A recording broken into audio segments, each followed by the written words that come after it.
Federal ministers made crisis, انہی نے اب اس کا ایسے کردار ادا کرنا ہے جس سے ہم سب راستہ نکال سکیں. لیکن underneath there are definitely endemic issues that need to be addressed. میں ابھی الیکشن جیت کے آیا ہوں گلگت بلتستان میں، اور گلگت بلتستان میں اپنے جو منشور ہیں، اپنا جو موقف ہے، اپنا جو نظریہ ہے، کسی جیک کمیٹی کا ہونے سے پہلے، یہ تو 2022-23 میں، تو 2020 میں 2019 میں اس سے پہلے جو منشور بنا 2020 کے گلگت بلتستان کے الیکشن سے، میرا پاکستان پیپلز پارٹی کا نعرہ ہے کہ حق حاکمیت، حق ملکیت، حق روزگار.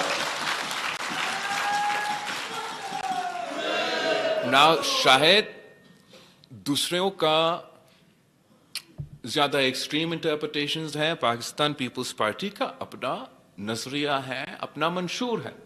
گلگت بلتستان کا کانٹیکسٹ تو اپنی جگہ، ان کا اپنا ہی جد و جہد ہے اور اپنا ایک طویل جد و جہد ہے.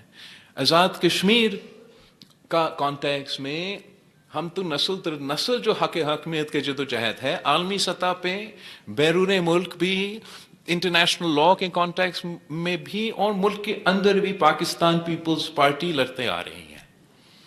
ہم نے جو عالمی سطح پہ حق حاکمیت کا جد و جہد، آزاد کشمیر کا، مقبوضہ کشمیر کا مل کے جو جد و جہد ہم لڑ رہے ہیں جموں اینڈ کشمیر کے لیے، وہ رائے شماری کی صورت میں، وہ سیلف ڈٹرمنیشن کی جد و جہد کی، رائٹ ٹو سیلف ڈٹرمنیشن کی جد و جہد کی صورت میں، وہ جد و جہد قائد عوام شہید ذوالفقار علی بھٹو نے لڑا بحیثیت آپ کا وزیر اعظم، بحیثیت آپ کا وزیر خارجہ.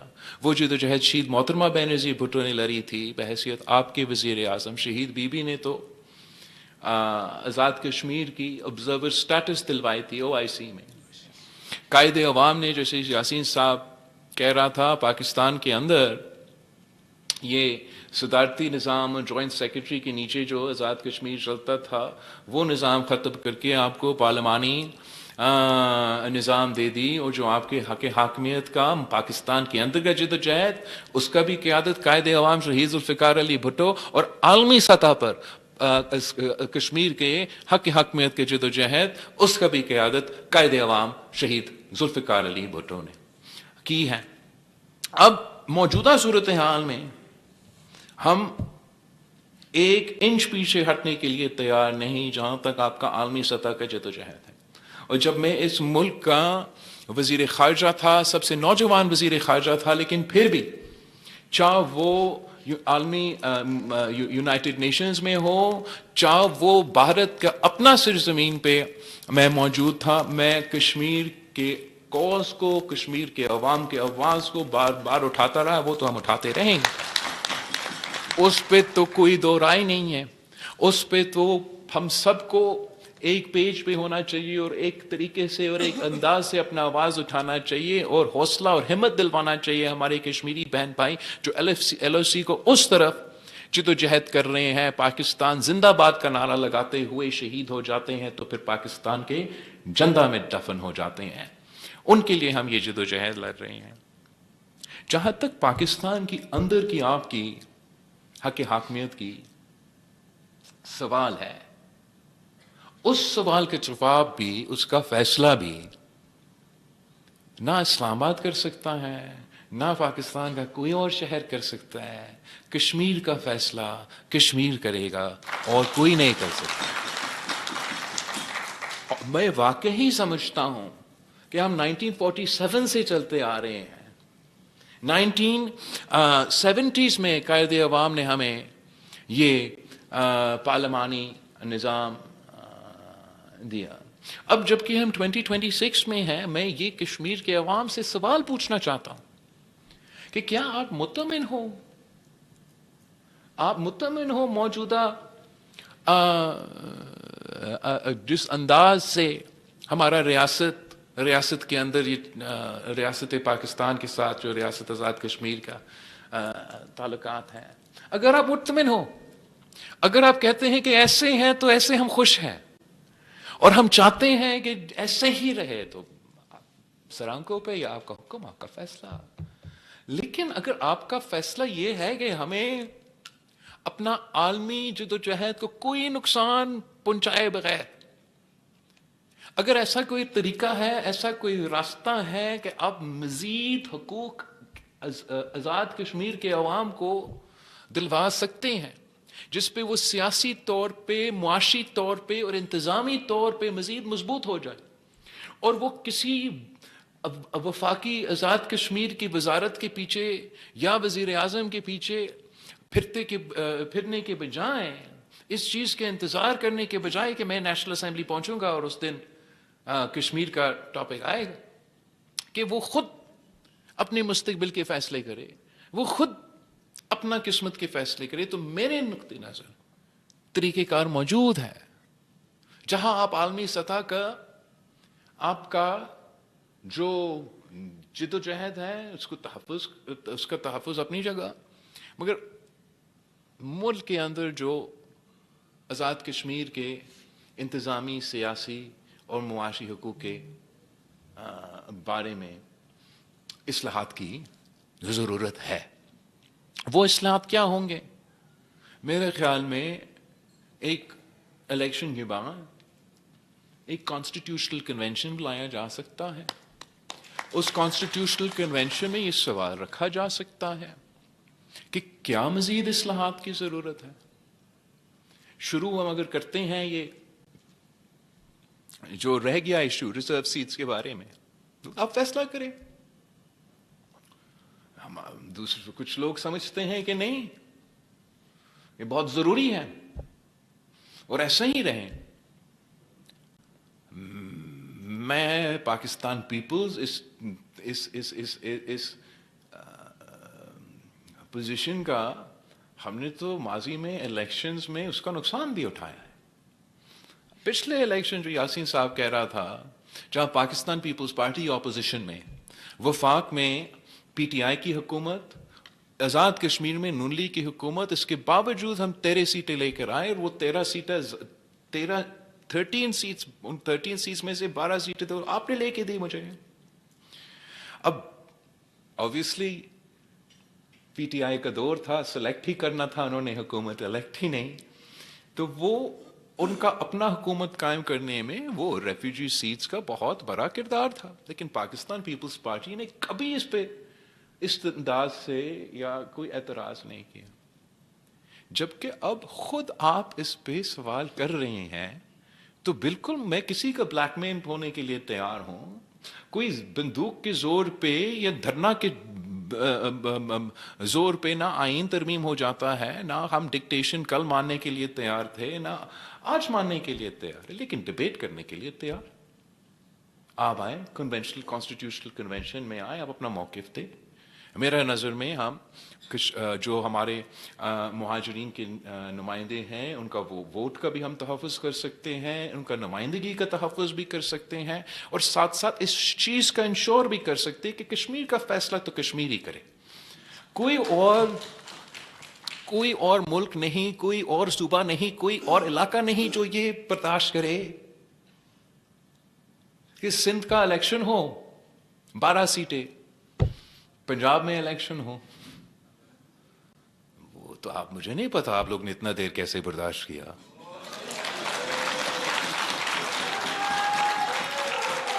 لیکن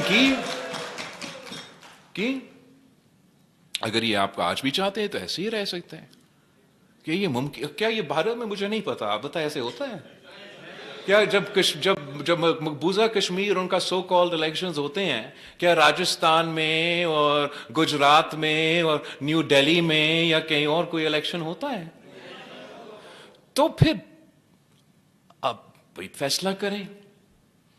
آپ اگر چاہتے ہو کہ 12 سیٹیں ہوں تو 12 سیٹیں، اگر آپ چاہتے ہو کہ 14 سیٹیں ہو تو 14 سیٹیں، اگر آپ چاہتے ہیں کہ ختم کر لیتے. لیکن نمائندگی پہ، ان کی نمائندگی پہ پیپلز پارٹی کمپرومائز کرنے کے لیے تیار نہیں. میں مہاجرین یہ نمائندے آپ کے پارلیمان میں دیکھنا چاہتا ہوں، ان کا آواز بھی، ان کا ووٹ کا حق بھی ہو، ان کو ووٹ ملنے کا حق بھی ہو، مگر مختلف طریقہ کار ہے. جو طریقہ کار ہے وہ ٹیکنیکلٹیز ہے، وہ آپ فیصلہ کریں.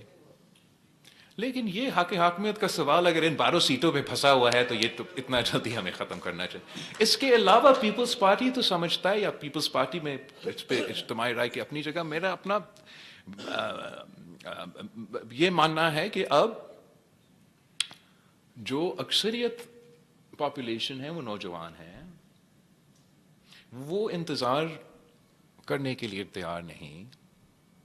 تو یہ بھی سوال کیا جائے کہ جس طریقے سے شہید محترمہ بینظیر بھٹو نے کشمیریوں کو عالمی سطح پر OIC میں آبزرور اسٹیٹس کا نمائندگی دی، تو میرا بھی ایک خواب ہے کہ میں کشمیر کے عوام کو عبوری سطح پہ اسی قسم کی آبزرور اسٹیٹس NFC میں، CCI میں، نیشنل اسمبلی میں، یا سینیٹ آف پاکستان میں، اگر آپ چاہتے ہیں تو. اگر آپ کہتے ہیں نہیں ہم تو پاکستان آنے کے لیے تیار نہیں ہیں، ہم ادھر ہی صحیح ہے تو صحیح ہے. لیکن میرا خیال میں کہ اگر آپ وہاں ساتھ ہوتا، آپ کے نمائندے ساتھ ہوتے عبوری طور پہ آبزرورز کے، تو پھر اس کے بجائے کہ پورا آزاد کشمیر کو 30 دن بند کرنے کا سچویشن بنتا، اب اس سے بہت پہلے آپ کے نمائندے نیشنل اسمبلی میں اور سینیٹ آف پاکستان میں ان ایشوز کو اٹھاتے، ہمیں مجبور کرتے کہ وہاں سے ہم حل کریں. تو جہاں تک آپ کے حق حاکمیت کا سوال ہے، جہاں تک آپ کا حق ملکیت کا سوال ہے، ہم تو سمجھتے ہیں کہ جیسے میں نے گلگت بلتستان، ان کا تو اپنے کانٹیکسٹ ہے، بٹ کشمیر کے عوام کی یہ ملکیت ہے. آزاد کشمیر ہو یا مقبوضہ کشمیر ہے، یہ آپ کا پہاڑ ہے، یہ آپ کا دریا ہے، یہ آپ کی زمین ہے. اور جب قائد عوام شہید ذوالفقار علی بھٹو نے اس ملک کی تاریخ میں سب سے بڑا لینڈ ریفارمز کروائے اور عوام کو زمین کا مالک بنایا. اب حال ہی میں جامع سندھ میں یہ جو سیلاب متاثرین کے لیے 20 لاکھ گھر بنا رہا ہوں، تو ساتھ ساتھ عورتوں کو مالکانہ حقوق دے رہا ہوں، اور وہ قائد عوام کے بعد پاکستان میں سب سے بڑا لینڈ ٹرانسفر کیا جا رہے ہیں.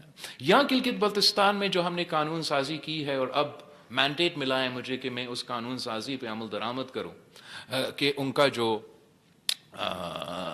زمین ہے جو ایک زمانے میں دوگرا راج کا تھا، پھر ریاست کا ہو گیا، اب ہم نے عوام کا ان کو حق ملکیت دلوایا ہے. اب ان کو تو یہاں جو بھی ایشوز ہے، چاہے وہ آپ کے مہاجرین کا ایشوز ہو، چاہے وہ کہیں کوئی کچی آبادی ہو جن کو اپنا حق ملکیت نہ دیا جائے، یہ پاکستان پیپلز پارٹی کا جدوجہد رہا ہے، اور آج بھی انشاءاللہ تعالیٰ اس کو آگے لے کے جائیں گے. حق روزگار کا جو پاکستان پیپلز پارٹی کا نعرہ ہے، وہ تو قائد عوام نے ہمیں روٹی کپڑا مکان کا نظریہ دیا. اس کا مطلب ہے کہ پیپلز پارٹی سمجھتے ہیں کہ آپ نے روٹی کپڑا اور مقام دلوانا ہے تو وہ صرف اس طریقے سے نہیں. قائد عوام نے سبسڈی کا بندوبست کیا، قائد عوام نے پسماندہ علاقوں کا خیال رکھا، لیکن اگر ہم روزگار کے مواقع پیدا کریں گے، روزگار اپنے نوجوانوں کو دیں گے، تو وہ خود اپنا روٹی کپڑا اور مکان کا بندوبست کروائیں گے. اور ہم سمجھتے ہیں کہ اگر آپ پاکستان پیپلز پارٹی کو موقع دیا جائے تو کمزور طبقہ، پسماندہ طبقہ کو ہم خیال رکھتے ہیں. غریبوں کا ترقی سے، غریبوں کو امیر بنا کے ہم سمجھتے ہیں کہ ہم معیشت کا ترقی کا بندوبست کرتے ہیں. ہمارے جو سیاسی مخالف ہے وہ سمجھتے ہیں کہ روزگار چھین کے ترقی ہو جاتا ہے، وہ سمجھتے ہیں کہ امیر امیر تر ہو، غریب غریب تر ہو تو یہ ترقی کا نام ہوتا ہے. میں سمجھتا ہوں کہ پاکستان پیپلز پارٹی کا طریقہ مناسب ہے. وہ سمجھتے ہیں اور میں ان کو بتانا چاہتا ہوں کہ وہ غلط ہیں. وہ سمجھتے ہیں کہ کشمیر فیصل آباد کے جیب میں ہے. میں سمجھتا ہوں کہ کشمیر کا مستقبل صرف اور صرف کشمیریوں کے ہاتھ میں ہے، کسی اور کے ہاتھ میں ہے. اور انشاءاللہ تعالی ہمارا کوشش یہی ہے کہ پرامن اور سیاسی طریقے سے جو موجودہ صورتحال اس کا حل ہو. بٹ انشاءاللہ تعالی جو آپ کے تحریک کا جدوجہد ہے، وہ پاکستان پیپلز پارٹی نے اب نیا نسل کو انگیج کر کے جو عالمی سطح کے جدوجہد ہے وہ ہم لڑتے آ رہے ہیں، لڑتے رہیں گے. جو پاکستان کے اندر آپ کو اگر مزید حقوق چاہیے تو آپ فیصلہ کریں کہ وہ مزید حقوق تاریخی طور پہ کس نے دیا. قائد عوام شہید ذوالفقار علی بھٹو، شہید محترمہ بینظیر بھٹو تو اب اگر نیا نسل کو نیا حقوق کا ہم نے بندوبست کرنا ہے تو ہم نے ساتھ مل کے اس کا جدوجہد کرنا ہے. باقی جماعتوں تو اس الیکشن میدان میں ہیں، جو الیکشن کے میدان میں ہیں، وہ تمام حقوق چھیننے والے جماعتیں ہیں، روزگار چھیننے والے جماعتیں ہیں، اور آپ کے حقوق پہ ڈاکہ ڈالنے والے جماعتیں ہیں. صرف ایک جماعت میدان میں ہے جو حقوق دینے والے جماعت ہے، جو روزگار دینے والے جماعت ہے، اور وہ پاکستان پیپلز پارٹی ہے. تو میرا پاکستان پیپلز پارٹی کے تمام عہدیداروں کا، کارکنوں سے، امیدواروں سے اپیل ہے، وقت کم ہے، حالات آپ کے سامنے ہیں، لیکن آپ نے دن رات محنت کرنا ہے. اور میرا یہ پیغام، جو اب انٹرنیٹ کام نہیں کر رہا ہے تو پتہ نہیں ٹی وی کہاں تک پہنچ رہا ہے، میرا یہ پیغام جو شاید کشمیر کے ہر گھر تک اس وقت نہیں پہنچ سکتا ہے، آپ نے یہ پیغام پہنچانا ہے کہ پاکستان پیپلز پارٹی کو جتوانا ہے، تاکہ ہم نیا نسل کا جو جدوجہد ہے کشمیر کا، عالمی سطح تھا، پاکستان کے آزاد کشمیر کے اندر کا، وہ میں اور آپ انشاءاللہ تعالی لڑیں گے. تو آپ سب کا بہت بہت شکریہ. جہاں تک یہ الیکشن کی بات ہے، جو آپ کی کمپلینس ہے، جو ایشوز ہے، وہ ہم ضرور وفاقی حکومت سے اٹھائیں گے. اور میں سمجھتا ہوں کہ جو پاکستان پیپلز پارٹی اور نون لیگ نے چلے الیکشن تو بڑا دبا کے لڑے تھے ہم گلگت بلتستان میں، لیکن جو فارمولا بعد میں طے ہوا کہ ہم نے، میں وزیر اعظم صاحب کا اور اسحاق ڈار صاحب کے اس بات پہ شکر گزار ہوں کہ انہوں نے پیپلز پارٹی کے مینڈیٹ کو رسپیکٹ کیا، اور پاکستان پیپلز پارٹی نے جیتا تو انہوں نے ہم سے تعاون کیا. اور انہوں نے مجھے، ڈار صاحب نے اور نون لیگ نے بھی یہ یقین دہانی دلوائی ہے کہ پیپلز پارٹی اگر کشمیر میں الیکشن جیتے تو یہاں بھی آپ کا مینڈیٹ کو اسی انداز پہ اس کو رسپیکٹ کیا جائے گا. تو آئی اپریشیٹ یہ جو بات کیا گیا ہے. اب دیکھیں گے انشاءاللہ تعالیٰ ایسے ہی ہوگا. اوبیسلی میں یقین دہانی ان کو بھی دلاتا ہوں کہ اگر وہ جیتے تو میں بھی ان کا مینڈیٹ رسپیکٹ ضرور کروں گا، لیکن اگر اور کرنے میں تو کافی اب وقت ہے، دیکھنا ہے. بٹ آپ فکر نہ کریں، انشاءاللہ تعالیٰ جہاں تک ہم دونوں سیاسی جماعتیں ہیں، اوبیسلی ہم میدان میں ایک دوسرے کے مقابلہ کر رہے ہیں، مگر یہ ایک بہت اچھا اصول ہے. اس اصول کو ہمیں برقرار رکھنا چاہیے کہ جو جیتتا ہے اس کا مینڈیٹ کا احترام کیا جائے. تو جو بھی آزاد کشمیر کے اندر سے جیتے گا انشاءاللہ تعالیٰ اس کا مینڈیٹ کو ہم ضرور رسپیکٹ کریں گے. Thank you.